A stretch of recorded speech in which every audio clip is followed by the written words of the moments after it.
नमस्कार दोस्तों। कल योगी आदित्यनाथ ने बता दिया कि कानून के ऊपर बैठकर नंगा नाच करने की इजाजत किसी को नहीं दी जा सकती।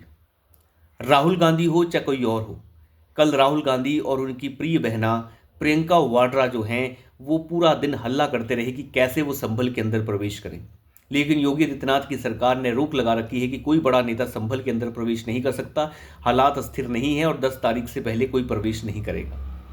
लेकिन राहुल गांधी तो नेता विपक्ष हैं। वो चिल्लाते रहे कि एक संवैधानिक पद के व्यक्ति को किस तरीके से वहां जाने की इजाजत नहीं मिल रही है। उन्हें अंदाजा ही नहीं है कि ये नेता विपक्ष का जो पद है उसकी कोई संवैधानिक व्यवस्था है ही नहीं।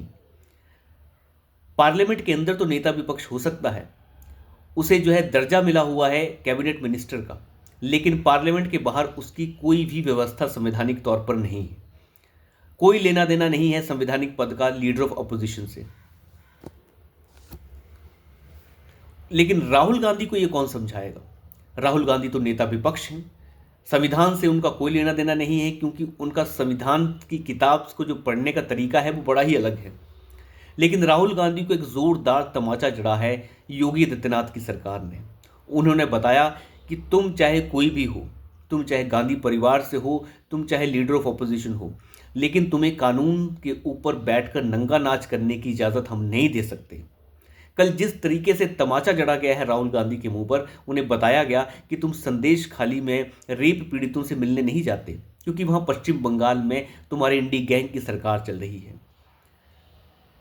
और साथ ही साथ तुम आरजीकर मेडिकल कॉलेज में भी नहीं जाना चाहते, क्योंकि वहां पर भी इंडी गैंग की सरकार चल रही है। तुम बहराइच में नहीं जाना चाहते, क्योंकि वहां पर मुसलमान नहीं मारा गया है। तुम कन्नौज नहीं जाना चाहते, तुम अयोध्या नहीं जाना चाहते, क्योंकि वहां पर रेप पीड़ित हिंदू हैं। ये इस तरीके के जाहिल और गवार हैं जिन्हें लगता है कि मुस्लिम राजनीति ही उनके लिए सब कुछ है। और उत्तर प्रदेश के अंदर तो वैसे भी अखिलेश यादव और राहुल गांधी के बीच में होड़ लगी है कि कौन सबसे बड़ा मुसलमानों का नेता है। तो इस दौड़ में तो वो लगे रहेंगे, लेकिन योगी आदित्यनाथ कुछ अलग तरीके से सोचते हैं। उन्हें पता है कि कानून के ऊपर बैठकर नंगा नाच करने की इजाज़त अगर इन लोगों को दी जाएगी तो सवाल खड़ा होगा योगी आदित्यनाथ की सरकार के ऊपर। उन्होंने जिस तरीके से कल इन्हें डंडे चलाए हैं, वहां से ये साफ पता चलता है, चाहे ये कोई भी हो, योगी आदित्यनाथ किसी को भी नंगा नाच करने की इजाज़त नहीं दे सकते। बुलडोजर एक्शन को एक्टिव कर दिया गया है संभल के अंदर, और दंगाइयों के खिलाफ जो एक्शन है वो तेज़ कर दिया गया है। कोर्ट के ऑर्डर को इम्प्लीमेंट करने से रोकने वाले ये दंगाई और जिहादी, इन्हें अंदाज़ा ही नहीं है कि कोर्ट के आदेश का मतलब क्या होता है। खैर, कोर्ट के आदेश का मतलब तो इन्हें समझ कभी आएगा भी नहीं, लेकिन योगी आदित्यनाथ कोई कसर नहीं छोड़ना चाहते कानून की लामबंदी के लिए। बहराइच के अंदर जाने की हिम्मत कभी नहीं हुई राहुल गांधी की, क्योंकि वहां पर मारा गया जो व्यक्ति है वो तो एक हिंदू है, उसके लिए वो क्यों जाएंगे। फिलहाल उनकी राजनीति तो मुस्लिम तुष्टिकरण की है, तो मुस्लिम तुष्टिकरण के लिए तो कहीं भी चले जाएंगे। पुलिस प्रशासन जो है वो संभल के अंदर पहले ही बता चुका है कि संभल के अंदर जो दंगा हुआ है वो दंगे के अंदर जो है पाकिस्तानी बुलेट्स मिली हैं, पाकिस्तानी गोलियों का प्रयोग किया गया है, पाकिस्तानी हथियारों का प्रयोग किया गया है, और जो कट्टे वहाँ पर मिले हैं वो पुलिस द्वारा इस्तेमाल नहीं किए जाते। गोली पुलिस ने चलाई नहीं, किसी और नहीं चलाई है। अंदाज़ा लगा के देखिए कि किस तरीके से हम संभल के अंदर सिस्टम प्लान किया गया। 19 तारीख को एक सर्वे होता है, जो सर्वे पूरा नहीं हो पाता है, जिसे बाद में कहा जाता है कि 23 तारीख या उससे अगली तारीख को किया जाएगा, जिसे बाद में 24 तारीख की सुबह को किया जाता है। तो ये कहते हैं कि दूसरे सर्वे करने की आवश्यकता है। तुम कौन होते हो सर्वे को डिसाइड करने वाले? संभल की मस्जिद का सर्वे हो रहा है कोर्ट के आदेश के बाद, और तुम्हें वो करना चाहिए। लेकिन सभी के सभी जो हैं गणमान्य व्यक्ति जो हैं वो चले जाते हैं सुप्रीम कोर्ट। दंगा होने के बाद सुप्रीम कोर्ट में चली जाती है ये जमाते इस्लामी। अब अंदाज़ा लगा के देखिए, जमाते इस्लामी जाती है, मस्जिद पक्ष से कोई नहीं जाता। जो मस्जिद की इंतज़ामिया कमेटी बनी हुई है वो नहीं जाती, और सुप्रीम कोर्ट कह देता है कि हाई कोर्ट चली जाइए।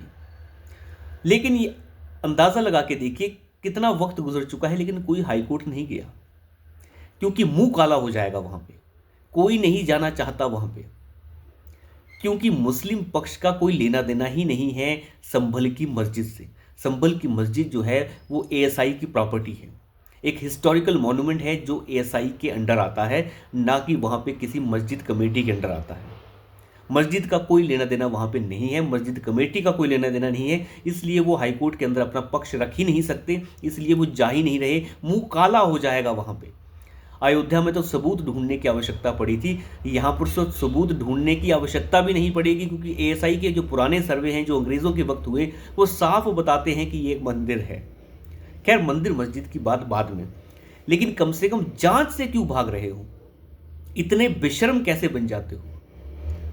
अगर तुम इतने ही पाक साफ हो तो जांच से भागने की आवश्यकता क्या है? या पहले मान तो लो कि हाँ जी, मंदिर तोड़ा गया और मंदिर के ऊपर ही मस्जिद बना दी गई है और हम इसे स्वीकार करते हैं और हम टेबल पर बैठकर इसकी कुछ चर्चा कर सकते हैं। इसके ऊपर नहीं, जांच ही नहीं होनी चाहिए। इसको बोलते हैं बदमाशी और अनपढ़ता। अगर इतने ही सच्चे हो तो हाई कोर्ट में क्यों नहीं जा रही है ये मस्जिद की इंतजामिया कमेटी? क्योंकि वहां पर ये पक्षधर ही नहीं हो सकती उस मस्जिद का। जमात इस्लामी तो चली गई, लेकिन उसकी पिटीशन को रिजेक्ट कर दिया गया। यहीं से अंदाजा आप लगा सकते हैं कि कितने नंगे हैं ये लोग। इनकी नंगेई को उतार रहे हैं योगी आदित्यनाथ। इन्हें लगता है कि नहीं, जैसे भी हम करेंगे योगी आदित्यनाथ की सरकार को दबा देंगे, लेकिन ऐसा होने वाला नहीं है। योगी आदित्यनाथ जिस ऊर्जा के साथ काम कर रहे हैं वो उस ऊर्जा से अभी तक ये अवगत नहीं है। वो हिंदुत्व की एक ऊर्जा है जो सच्चाई के साथ खड़ी है, और सच्चाई के साथ लड़ने के लिए सच्चाई साथ होनी चाहिए। अगर आपके अंदर सच नहीं है तो आप नहीं लड़ सकते। मस्जिद की इंतजामिया जो कमेटी है उसे पता है कि वो नंगे हैं, उनके पास कोई भी सबूत नहीं है कि वो बता सके ये मस्जिद है। जिस व्यक्ति ने इसे तोड़ा उस व्यक्ति की लिखी हुई किताबें जो उनके सिपे सलाहकारों ने लिखी, उन किताबों में साफ लिखा है कि कब तोड़ी गई, किसने तोड़ी, कैसे तोड़ी, सब लिखा गया है कि मंदिर को कैसे कैसे तोड़ा गया। उसे ये नहीं मानेंगे, कह देंगे अब ये झूठा है।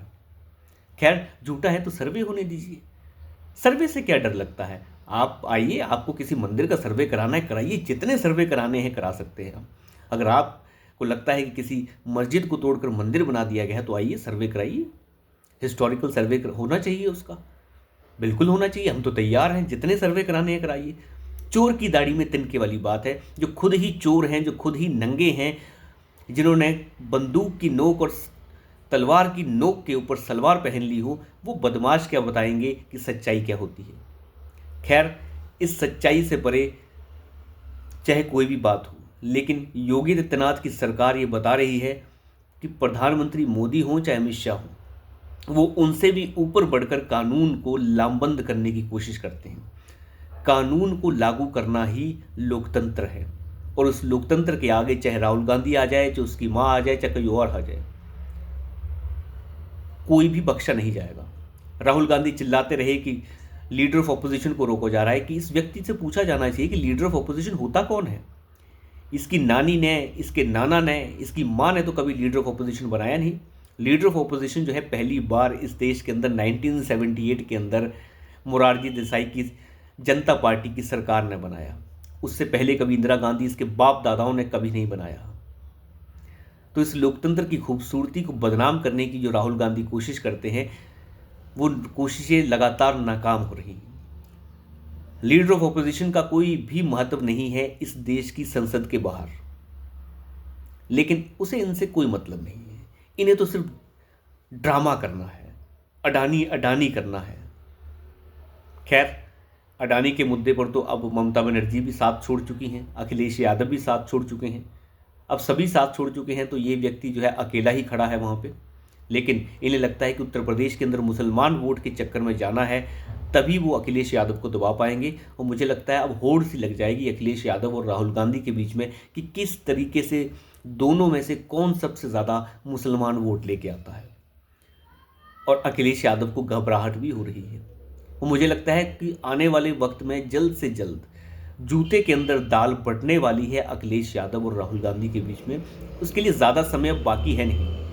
27 के चुनाव में ये साफ दिखेगा। हालांकि 27 के चुनाव अभी बहुत दूर हैं, लेकिन जिस तरीके से 2024 4 जून का नतीजा आया है, वहाँ से अखिलेश यादव को पता है कि अब कांग्रेस पार्टी अपने पांव पसार रही है और इनके पांव पहले से ही काटना ज़रूरी है। तो अभी के लिए इतना ही। धन्यवाद।